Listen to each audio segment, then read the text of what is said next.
Hello, and welcome to Sim Radio here on the Sisters in Music Network.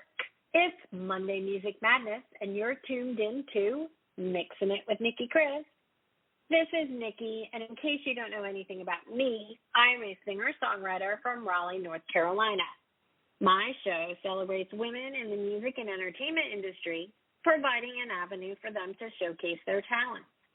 Our motto, Sisters in Music, Together we are stronger. My guest today is a singer-songwriter from Salt Lake City, Utah. Her huge, soulful voice has a sweetness and precision that you wouldn't expect.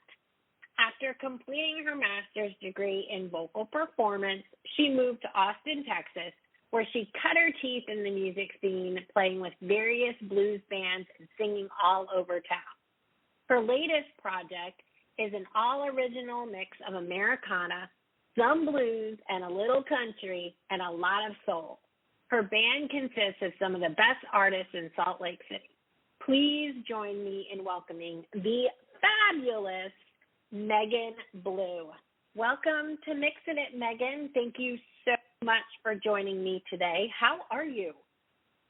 I'm great, Nicki. Thanks so much for having me. I'm really excited to be here. Well, I'm really excited to showcase you and showcase your music. I am a huge blues fan, so I'm very excited for some of the things that we're going to talk about and share. But first, why don't you tell us a little bit about your background? Where did you go to school? I went to Loyola University in New Orleans. That's where I did my undergrad. It was a great experience. It was classical music, classically based performance. My background is actually in opera, studied opera, performed it till I was about 25. But really, I love New Orleans because it just has such an incredible live music scene. I think it's pretty unrivaled. And I really took advantage of, seeing live music, performing as much as I could. And I really got into soul and blues music while I was living there as well. Well, I could certainly see that. And that's very interesting that you actually did more classical type of music first. Mm-hmm. I hear that a lot from some of the artists that I speak to, including myself, because I actually was originally classically trained and then decided that Right. wasn't for me. And Right. so I, went over to the pop rock scene and all of that fun stuff. But has your musical journey had a deliberate direction then, or has it simply gradually evolved in whatever direction it found? Because it is unique that you originally were maybe more classically trained and now all of a sudden you're doing different genres. Yeah, it was interesting because, I didn't really think of myself as wanting to be a classical singer when I went to college. In high school, I did musical theater and I was into jazz and blues. And then I ended up getting a classical scholarship to Loyola. So I kind of just fell into it. And I fell in love with it, basically. I loved the drama and the costumes, all that. So when I fell in love with it, my original thought was, yes, I'm going to pursue this opera career. But the more I got into it, and I went as far as to get a master's in vocal performance and opera too from University of Missouri, Kansas City. And so I did follow it for a while. But then, I kind of realized that world wasn't really for me. I didn't love the constant auditioning. I felt like there was a lot of cutting down of other people, like other singers. It was sort of like whoever wasn't in the room, that's whose voice you're talking about. And I didn't love the world of opera, if that makes sense. And it's a really hard thing to be successful at. I think I might have had the throat for it, but I didn't have the heart and soul for it. And I think opera singers that really are into that scene, that's their life. And it's an amazing thing. But for me, I couldn't get away from wanting to sing other types of music. I was always pulled in other directions. And so it just kind of got to a point where I had to make a choice of which direction I want to go in, because I think at some point your throat wants to decide, if that makes sense. So, it's like opera singing is so different from pop. I mean, the sound is so different from pop and rock and everything. It's not really like, okay, so I teach voice. So the classical... Well, yeah, I was going to ask about that too. Because you are a vocal coach, that actually allows you to pull from, because one of the things that I do, and you may do this as a vocal coach, so I'd be curious as if you do this. When I do warm-ups, I actually do my warm-ups, and I'm a bad warm-up. I hate warming up, and I'm very, very bad about it. But I know. When I do it, you know what exercises I pull from? I literally have hard copies of exercises that my vocal coach gave me. They are very opera focused, very classical focused, and that's what I use for my warm-ups when I'm going to go sing. I mean, my music tends to be more pop rock, and, you know, I'm getting into the local band that I'm going to be singing with, which is more like blues and Americana type of music. But I find that the classical warm-up exercises and the phrasing and the terminology that you use and some of the runs that you do from a warm-up perspective actually work really, really great, regardless of the type of music that you're going to sing. So do you also use those types of techniques? I do. So what I do is I largely, as far as like classical training goes, I largely pull from the breath. To me, singing is breathing, and it's connected to the breathing, and it's controlled by the breathing.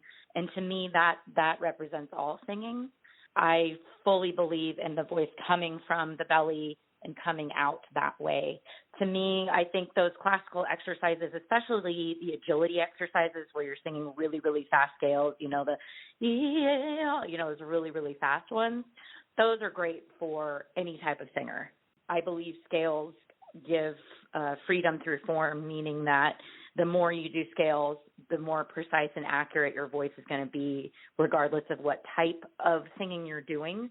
I think the difference between classical and other types of in musical theater and pop, they're all a little bit different. Classical, to me, it sits in a little bit different of a place, more high up in the back of the mouth, and it's full vibrato. For pop and rock and musical theater has a little more vibrato, but it's more like you're pushing the sound through the roof of the mouth and out the mouth or in the face or behind the nose, but not in the nose. So it just depends on the type of singing you're doing, but I always start with the breath, connecting to the breath, how to breathe properly, and that comes from my classical training for sure. Yeah, I can definitely relate to that. And it's funny because I was actually mentoring a young up-and-coming artist as part of the Grammy U program, and she was having a lot of trouble with, like, stamina and breathing, and that was one of the areas that we focused on. And one of the tips that I actually gave her, because there is literally no way to breathe in correctly when you do it, I said, lay down on the floor. Lay down on the floor. Start singing your songs. I'm like, you have to breathe from the belly in order to project, and you start filling your diaphragm that way. I said, that is literally one of the ways that I actually will force myself, okay, you're not breathing correctly, lay down, take a deep breath, relax, and now start singing, because it's the only way that works for me, at least, to just that whole sensational feeling about breath and focus and projecting from that space. So I can totally relate. Totally relate. I really think that's one of my favorite things about vocal coaching is, because your voice is inside you. And so it's a lot more intimate than other instruments, and everybody's personality is different. So you really have to find out how to reach somebody. And I might say one thing to one person, but that goes completely over another person's head, and I have to find a different way to engage them and for them to engage with the breath. And I do a lot of experimentation. It's something that I love to do, is have people lay on the ground and then put heavy books on their belly. And then to really connect to the breath, your goal is to move the books up and down and leave your chest still. I find that a lot of people will breathe into their belly, but they're still really breathing into their chest as well, which makes your chest and your shoulders tense. So like the really masterful breathers really only use their belly and they bypass the chest and shoulders. And that's, I think, really key in becoming an expert singer. And the funny thing about singing is if you get nervous on stage, which I still do, I'm always have the nerves right before I start singing. And even though I've been doing it for, 25 years, I still get that little jitter. But because I can really breathe low and connect, it doesn't affect my voice so much anymore. But I think younger singers, more inexperienced singers, that's the first thing to go. And that's why, they lose their sound on stage because they can't connect to that low breath. So that's something that I really focus on. I would definitely agree with that. Yeah. No, that's great. That's awesome. Yeah, and then I focus a lot on how to work and manipulate the soft palate and placement, and there's so much that goes into it. Language, how are you pronouncing it? Is your tongue loose? Tension. Tension is huge. I mean, most people have some kind of tension when they sing, and that's sort of like when you've reached a professional level is that you can sing without that tension. But it takes a lot of work to get there, to make it look effortless. Yes. Yes, it definitely does. Definitely does. Like I said, I'm very, very bad about sticking to a good, continuous exercise, continuous practice routine, as many of us probably are. So, yeah. Well, I think the blessing in teaching voice is that I'm constantly practicing because I'm constantly like, this is how you do this scale, demonstrate this. And so I found that my skills have grown immensely as a singer and a guitar player because I'm constantly helping my students, which is a great way to sort of get paid and practice at the same time. So yeah, that sounds really like fun. It's awesome. Yeah, it's really fun. I love what I do. I'm really lucky. Excellent. Well, I'm glad. That's really great because it's always good to have a career that you absolutely love. So let's talk about your other career, right? So, sure, yeah. You are a singer-songwriter, right? I mean, you do go out and play. You release your own music, right? You're not just a vocal coach. That's correct. So what's it like making a living as a local artist in Salt Lake City? It's good. It's challenging. I think Salt Lake City has a lot of really good artists. I think the problem with Salt Lake City is that I don't know how much you know about Salt Lake, but it's sort of the state is sort of run by the Mormon Church. And so we have really strange liquor laws and laws concerning bars and where we can place bars. And I promise I have a point to this. But my point is that I think compared to other major cities, we have a huge lack of venues. And we do have some really good venues. Don't get me wrong. I've played at most of them. The problem is that we don't have enough venues for the amount of artists we have. So I think that there's a fight to get into the good places all the time. It's really hard to get residencies, to kind of find a place to play on a regular basis. I'm fighting to find that now. So I think like any other city, it's a struggle to make a living as a performer, which is why I feel blessed to be able to teach, because I don't put that pressure on myself to sort of make a living as a performer. I have a family, I have a son, I have a toddler. So it's, I'm not trying to play out 3-4 nights a week. I find that exhausting. I'm happy to play a couple times a month. My goal really is to kind of get to the point where people kind of know who I am on a local level, and I don't have to fight so hard to get good shows, is basically my goal, if that makes sense. As far as, feeling supported and feeling a good vibe when I'm, playing and out, that's there. And I think that as far as other local artists supporting each other, there's a huge support here for that. I think the key is just we need more places for people to play. And we're always fighting for, better wages, it's like, sometimes I get paid well and I fight for that. And at this point, I just walk away if I am not offered a decent wage, unless it's for a good cause or I'm getting really good exposure or something. But I'll give you an example. Like my bandmate Dylan, his wife's a massage therapist, and she works at this super, 1% fancy ranch place up past Park City. And she's like, I gave you your guys' information. It's about an hour away. And I get this email, and it's like, hey, we want you to come play this 3-hour show. We'll pay you $200, and you have to bring all your own equipment. And it's like, so I think there's still a lack of understanding on a lot of people's part as to what goes into doing a gig, doing a show. And I think local artists are severely underpaid.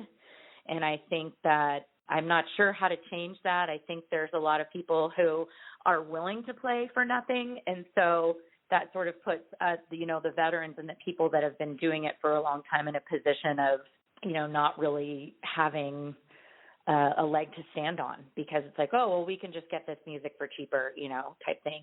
I'd really like to see a strong union, but, I don't think that's going to happen in Utah. So I'm getting political on you. Sorry. Well, no, it actually makes sense. And to be honest, Utah and Salt Lake City leans more church-based, but it's interesting, though, because I actually would not have thought that would be a challenge. So it is good to learn that, it is a challenge. But the pay thing, that's not indicative to Salt Lake City. Because oh, yeah, I know. That is absolutely. that is everywhere, right? I mean, That's everywhere. Yeah, it is everywhere. And we even do for Sisters in Music, our sim jams, because we're a nonprofit, we sometimes pay out of our nonprofit to host the event. We can't pay performers because we're a nonprofit, right? It's not like we have all this money coming in. Right. But we make sure that that's known up front, and we use it as a mechanism to offer exposure. We try and get people, up and coming, right? This is an opportunity Absolutely. for you to, get promoted, right? We'll promote you on our social media, Mm-hmm. So, we do try and do something to make it worth people's while, but I totally understand that. I know I'm playing at the end of the month, and I'm not expecting to be paid, Yeah. But I'm just like, it's okay. I'm using it for exposure, and I'm playing with my friend's band, and it's totally fine, but it's hard. It's really, really hard. Yeah, it's hard. And that's why, I've found other avenues to make money. And, I've kind of gotten to the place where I can say, and I agree with you, I think if it's an opportunity worth doing, like I have a big show in September at Solitude, and Solitude's a huge ski resort here, and it's an outdoor concert series. There's a ton of people. It's super fun, but it's way underpaid, and I'm happy to do it because it's a great gig. However, I know that it's a huge ski resort, $1 billion ski resort, so why can't they pay us accordingly? That's the frustration that gets me, the times when I know that I should be and could be paid for what I'm worth, and that doesn't happen. That kind of gets my goat a little bit. But that's sort of that would me too. It definitely would me as well. Right. Yeah. Right. But it definitely that would bother me too, right? If you know that somebody can afford more and they're just not doing it, then yes, that would bother me as well. So totally understand that. Great spot to share one of the songs that you brought with you. Please tell us a little bit about the song Faded Love. So Faded Love is about my parents' divorce. They got divorced during COVID after 45 years of marriage, and it's definitely one of the toughest things I've ever been through.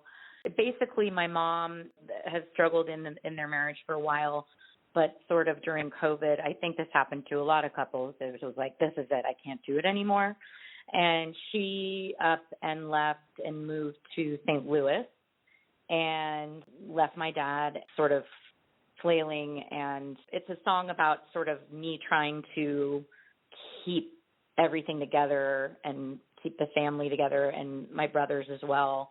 And just the change that happened within that process. And I don't write all the time, but when I do, it just kind of goes bleh and falls out. So this is one of those songs that just sort of came out of me. Awesome. You write like I do. I'm a binge writer, so I have a feeling that you might be very similar, which is great. Yeah. And those often create the best songs. So we are going to pop this on for our listeners. This is Faded Love by Megan Blue.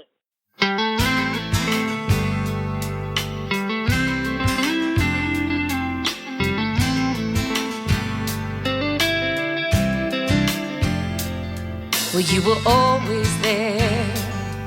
Oh, I fell so hard and you picked me right up and you wouldn't dare turn your back on me when I was down on my luck and I made you cry.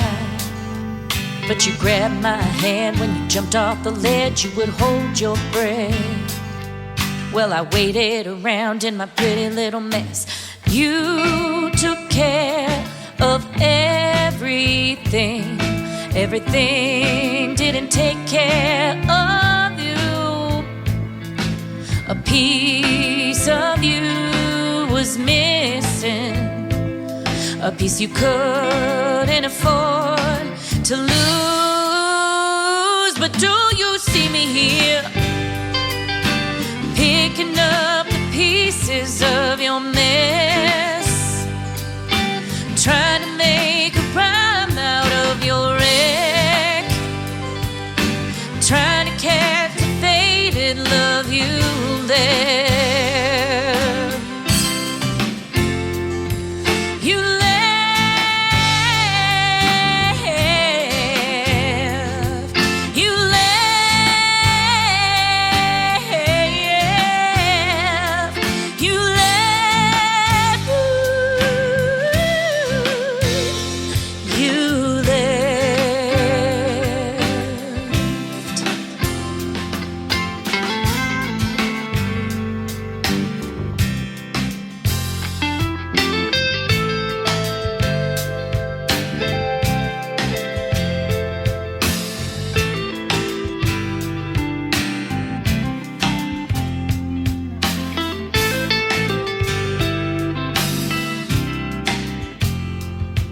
I will always cry.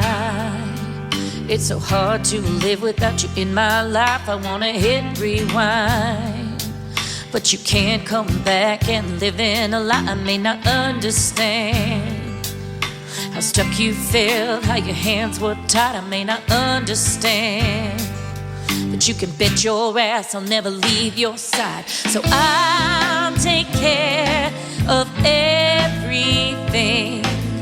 You take care of you. Find that piece you're missing,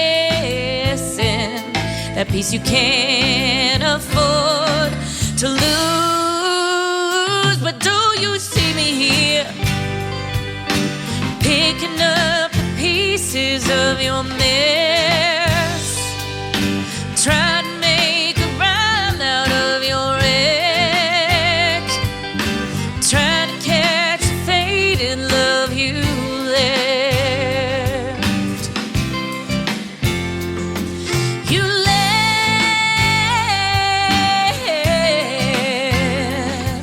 You left.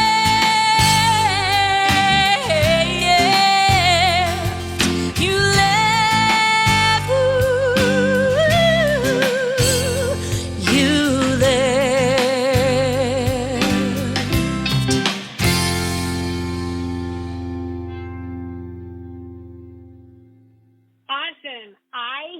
A little bit of Bonnie Raitt in that song. It's got that Bonnie Raitt vibe, like almost like a I Can't Make You Love Me type. Is that the name of the song? I think it is. Yeah, that's a huge compliment. She's one of my favorite artists. I love her. So thank you. Yeah, I mean, I definitely get that from that song for me. That was like the first person that when I was listening to it, it popped into my head. I was like, Bonnie. And oh, that's great. Very well I love done. that. Yeah, I love and that I song. love the blues guitar in that. Yeah, I was just going to say that. My favorite part of that song is what Dylan did with it. I love the guitar on that, the tone, and yeah. So I think, and we actually just did a music video to that for that song that we filmed at my dad's house, and it should be out, I think, in the next month or so. So I'll have that up on my website. But I found that song has gotten the most sort of buzz off of the EP, so it kind of was the featured song. Excellent. Awesome. Well, we will look for the YouTube video. Excellent. Cool. So obviously you use real life situations to inspire your songwriting. You're a mom. I'm sure that also inspires your songwriting. Mom, musician. I can certainly relate to that as well because I also have children of my own. Now, do you? What about places? Yes, I do. Mine are a lot older, but they have definitely influenced some of the things that I have written in the past. You've also lived in numerous places, right? You went to school in Louisiana. I think you've also lived in Texas. Correct. Now you live in Salt Lake City, Utah. So lots of influences. So how have the places you've lived influenced maybe your performing or even your songwriting? Oh, that's a good question. As far as songwriting goes, I'm not sure if the places have influenced me so much as who I've listened to growing up and sort of what's going on in my life.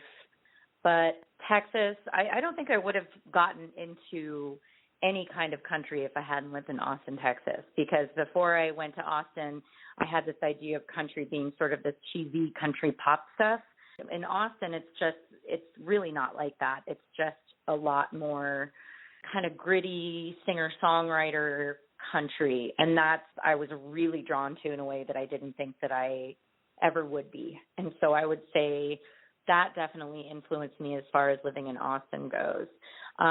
New Orleans, soul, funk, blues, I mean, just everything. And there's such a joy in the way people perform there that is infectious that I try to bring when I perform, as far as, you know, really my whole thing as a performer is, what do you do in between the songs? To me, it's like standing there and singing is easy. But I remember when I switched over from opera to like singing in a band, I was like, what do I do with my hands? What do I say in between a song? It's sort of like for me, it was a learning curve of how to interact with an audience and how to perform in a way that was natural and to sort of find my voice on stage when I'm not singing. And I think that because I'm just obsessed with going to see live music, I've always been obsessed with going to shows, especially when I was younger and, you know, single, and that's basically what I did, you know.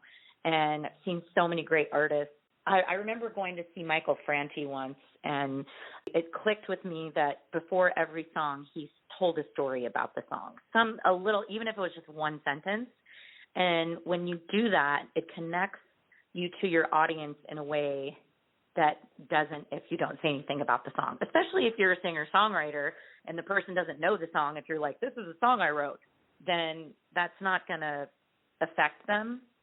And so to me, it's sort of like, what's the story? How do I, you know, and the more you do it, the more you can really play off the audience, the more you can lean in, the better of a performer you become. I agree. I'm a hand performer. I don't know if this is me too.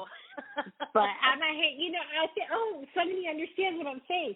I get really animated when I'm performing, and I use my hands a lot. Like, people have even said to me, like, are you Italian or something? Because you're always talking with your hands, or when you're performing, I'm like, well, I'm animated. I feel the music, or I feel that, you know, me making a hand gesture or using my hands in some way, shape, or form emits the emotion of the song that I'm performing. So I certainly get the whole, like, even in between the songs, like, explaining what the song is about and stuff like that. But I don't know why I brought that up, but It sounds like. Well, I think, the hand have thing had similar struggles. Yeah, the hand thing is interesting because, I think when I first started, this is 15 years ago when I first really started performing in bands, I thought it would look better if I didn't use my hands. And then you look at videos and stuff and you're like, you look ridiculous not moving your hands. And so I just started sort of naturally using them, and now I use them all the time, and I sort of conduct myself a lot when I sing, and, I'll put my hand up a lot, and I wear crazy rings so I can, show off my jewelry. I'm kind of a diva like that. But the funny thing about teaching is that most people are scared to death of using their hands when they sing. They just want to stand there. And they just awkwardly kind of grab their clothes, or they put their hands behind their back or in their pockets. And it actually takes me a lot of effort to sort of be like, it's okay to use your hands. Let's kind of play around with this. And there are people that are natural at it, but I find that's the rarity, if that makes sense. To get people really comfortable in their bodies and open is a big thing that I work on. To me, being a singer is not just having a good voice. There's plenty of people that can sing. To me, being a good performer is what you visually give on stage, what you give emotionally, the audience, how you connect to people. That's what people remember. It's not just oh, she has a nice voice. Exactly. Oh, I love that. Okay, so I'm not crazy because, I look at videos and I'm like, oh my God, all I'm doing is so. Okay, great. We'll go with it because I can't keep my hands by my side. That's good. I'm actually struggling with. Yeah, no, I can't. And you know what? It's like it drives me nuts. And I'm getting ready to do band practice for the event that I have at the end of the month. And I'm gonna be like, can I have a tambourine or something? Because I can't just stand here with not doing anything. Yeah. There is something to be said, too, for stillness, when you can really be still and draw somebody in. One of the best performances I ever saw, going back to Bonnie Raitt, she sang, I saw her at this live venue in Salt Lake, and she sang I Can't Make You Love Me. This was years ago, and she did it completely still, and it was amazing. So being able to be still and draw people into you is also a really cool thing. Yes, and I will work on that. That's going to be something that I will work on. Excellent. I will work on it. All right. Okay, great place for us to take a short break here from a word from one of our partners in podcasting. This is my buddy Tim from Front Range Radio. We'll be right back on Mixing It with Nicki Kris here on Sim Radio. Front Range Radio, playing a variety of indie music, a 24/7 music festival for your ears. You can find Front Range Radio at frontrangeradio.net. And we're back on Mixing It with Nicki Kris on the Sim Radio Network, and my special guest today, Megan Blue. Megan, we talked a little bit about your songwriting process. And yes, we've heard Faded Love, and you told us what that one is about. We're going to hear Boots on the Ground, so I'll ask you about that one in a little bit. You can explain what that one is about. But who were some of the artists that you pulled from? I'm assuming, obviously, Bonnie Raitt. I know you pull from real-life experiences. Tell us a little bit about your songwriting process. My songwriting process. So I actually have this thing that I call getting a little nugget, and it's sort of when I come up, something pops into my head, like a phrase or a melody of some kind, and that's what I call my little nugget, and I usually will sort of base a lyric or a chorus around that. I usually start with a chorus, and then I do this thing called stream of consciousness if I'm trying to write, which is basically when you just start writing, you don't think about it, and you just kind of get it all out on paper. And then that's a really good way to find a little nugget and then start writing around it. I usually find the melody first, just I think because I'm a vocalist, so I usually go for that vocal line first. And then I'll sit at the piano or the guitar and kind of just mess around with chord structure until I find kind of a line, a beat, and go from there. So I'd say that's my process. And, usually when I start a song, I just can't stop. I'll just think about it and go until it's done. And then once it's done, it gets sort of refined. But I find this last album, this last EP I did, a lot of it came from the emotion was frustration and anger. So I was feeling kind of despondent, and it just kind of flew out of me. A lot of that stuff did. My next goal is to write like a happy album with happier songs, because I really am a happy person, but all my songs are kind of like about a little bit about struggle. I would say like a huge influence of mine, especially when I was young, was Ani DeFranco. I was just like obsessed with her for about, 8 years. So you'll hear a lot of my, my songwriting's pretty wordy and a lot of thoughts and talky, and I think that comes from listening to her so much. As far as like vocal influences, I think, I don't know, it's such an amalgam. My voice, I think the best I sound is when I'm singing blues, like hard blues, because I have that huge sound that I can really just wail on. Mm-hmm. I think that my challenge as a songwriter is to sort of find kind of a more rockin' sound with a little bit more upbeat lyrics, perhaps.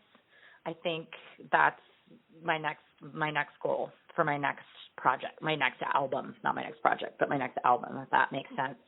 Because I love my songs, but yeah. Do you struggle with writing happy songs? It does make sense. Do I struggle with writing happy songs?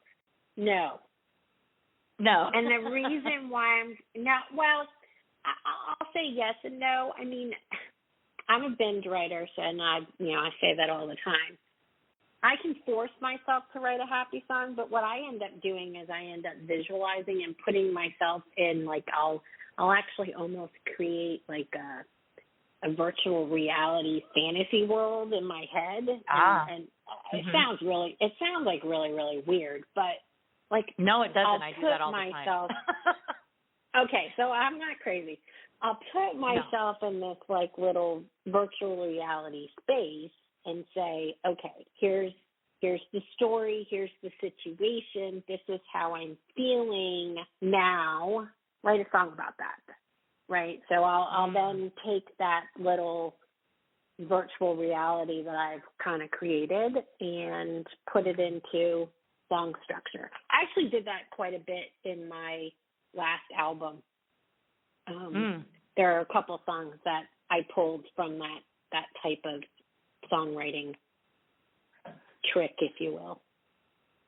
So, but, I think everybody has struggled with happy songs maybe the past couple of years, right? Because there's not been a lot of happy stuff going on, right? So, exactly. That I could certainly understand, right? Because there's been a lot of doom and gloom and whatever you want to pull from. So there's been a lot of challenges, I think.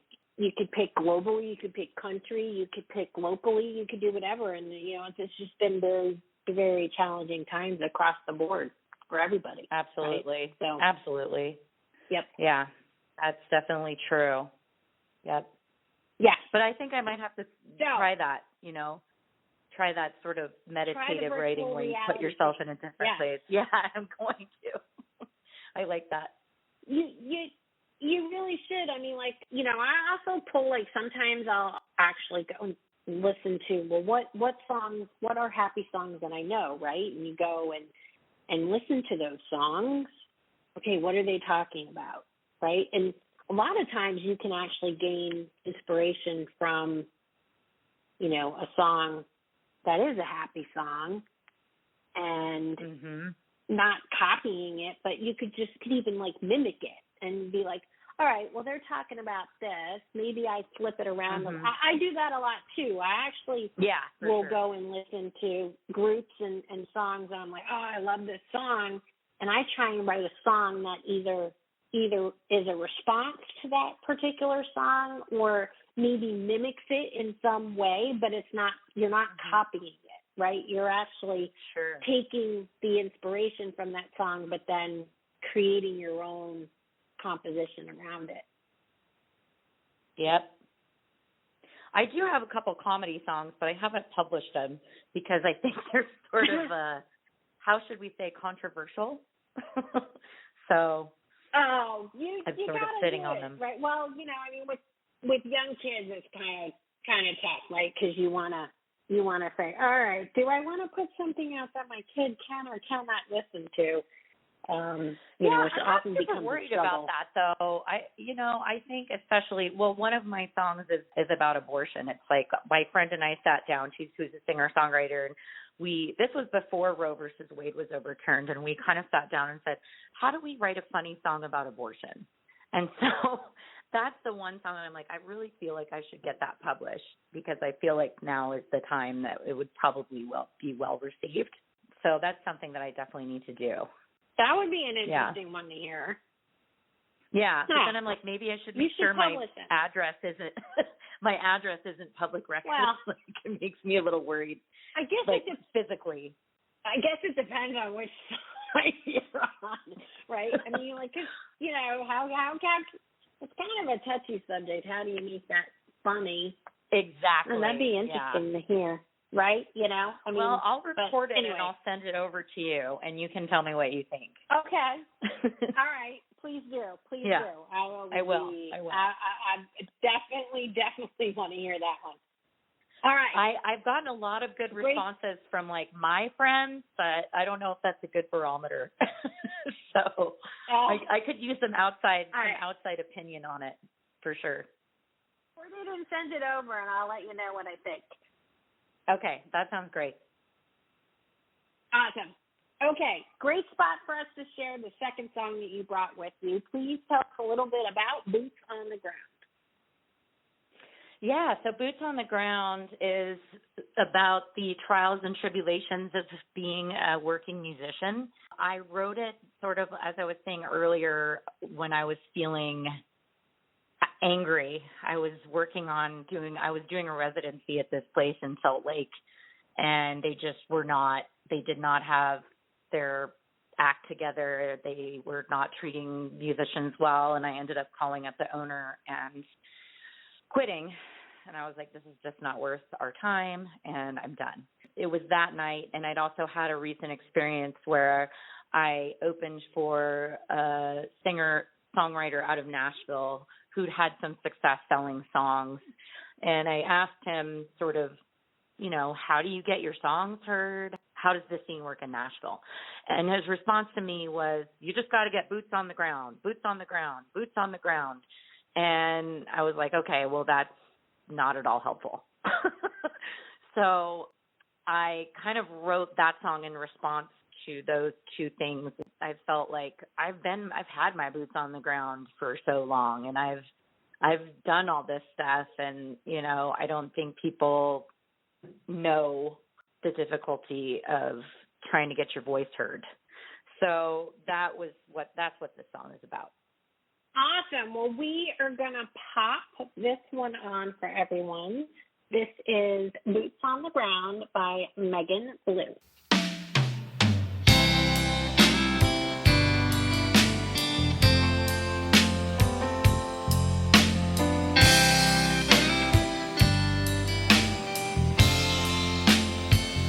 My boots have been on the ground for so long now. My soles are wearing thin. I keep on scrounging the bottom of my pocket to tape them up again. I keep on pushing to where I want to be, pushing to reach those heights, and I'll keep going on to the bitter end, 'cause at least I can say I've tried. And I have pain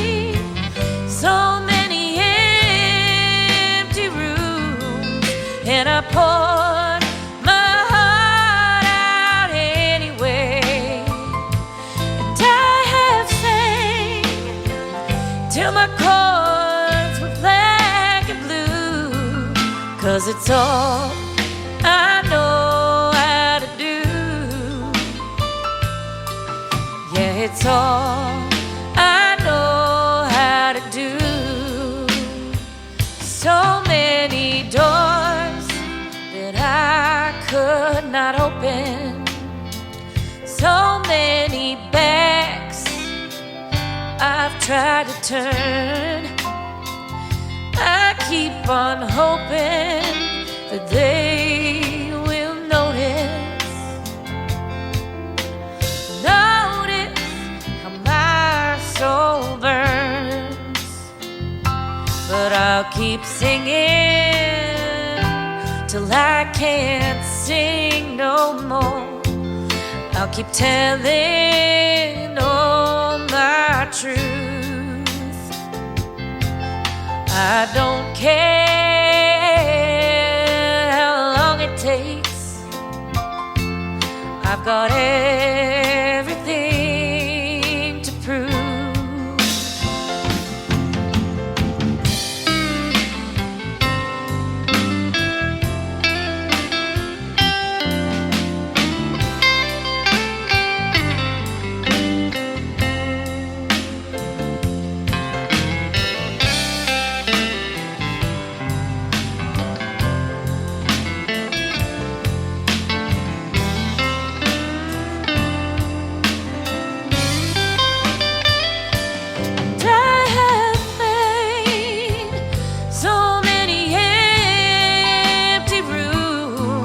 And I poured my heart out anyway.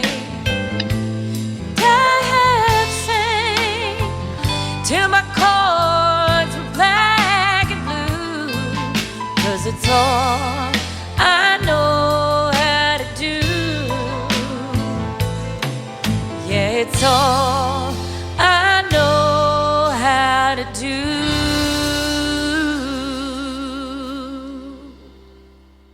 Another soulful bluesy track. You know, I really love the tone of your voice, and Thank I you. can certainly see how you have gravitated more towards like Americana blues and country, because I do actually think that your voice is very well suited for that. I've often been asked, why don't you do more country music? And I actually have been very, very open. I don't think my tone fits.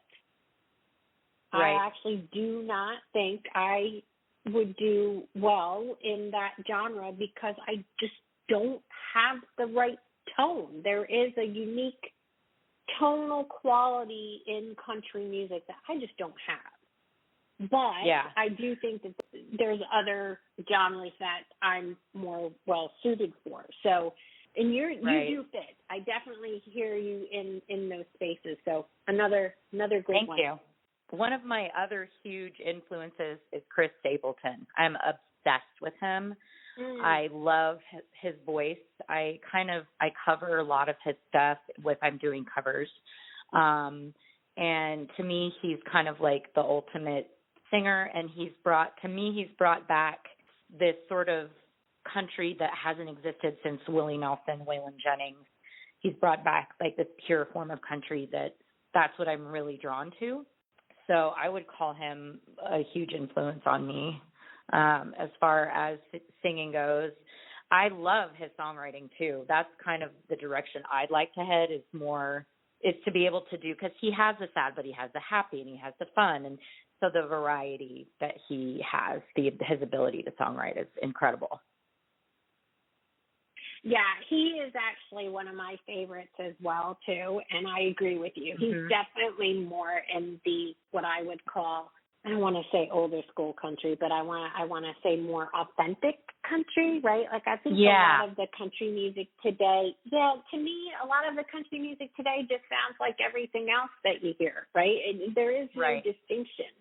You know, Willie Nelson and, you know, Waylon Jennings, Johnny Cash, right? You know, I mean, country. Even McIntyre, right? I mean, you've got Dolly Parton, right? This is real, what I would call authentic country music, not so much electronic, stuff that's currently out today. So another great inspiration for you. So, before we run out of time and before we sign off, anything else you'd like to share with our listeners? How about where can they find you on social media? Yes, I'm on Instagram, Facebook. If you just look up Megan Blue Music, I'm there. I'm old school. I'm not great at social media. I don't do Twitter, and what's the other one? I don't even know all of them. Snapchat, I don't do those. But I'm on Instagram and Facebook. I also have a website that I keep updated with my shows. I will, before the end of the day, I will update it with my next couple shows that I have coming up. You can find me, just look up Megan Blue Music, and I will pop right up. Can we go back for a second? Yeah, sure. To what you were saying about what your voice, your tone, how it suits things. I wanted to kind of talk on that for a second, because I think that as an artist, that's one thing that I've sort of struggled with, is sort of finding what is my niche. And so because I was trained, so I could sing a lot of different things. I can sing jazz, so I found myself singing all these things, sort of like, what is that thing, jack of all trades, master of none? And so I think now I'm feeling like I'm really honing in on my sound, what I sound good at, playing towards what I'm best at, as opposed to trying to just sing anything because I can, if that makes sense. And I think that a lot of singers have that struggle too. A lot of my students, they'll come in and like, I want to sing Ariana Grande. It's like, honey, you can't sing could you possibly? Yes. Is it going to sound great? No. Your voice lends itself towards ABCD, if that makes sense. So finding your sound and your way is, I think, something that I'm really focused on right now. It makes sense, but I will also say don't pigeonhole yourself, because I think that the music industry today likes to stick people in boxes, and there's nothing wrong with not fitting in a box, right? That's true. You do need to know what you're capable of, or where you feel that, I really do well in XYZ, right? Like, like I said, I don't tend to do country because I don't think I fit there, but I tend to gravitate towards pop rock. I'm actually going to be doing a contemporary blues album. I'm going to start working on a contemporary blues album because I actually feel that my voice works very well in that genre, and because it's a combination of multiple different genres, I'm like, why not, right? And I Sure. think from being able to sing different things also opens the doors, right? Opens a lot of doors, especially when it comes to being asked to work on projects and, being asked to be a collaborator on things, and even for sync licensing and sync placements if you want to do music for that, because you are able to switch.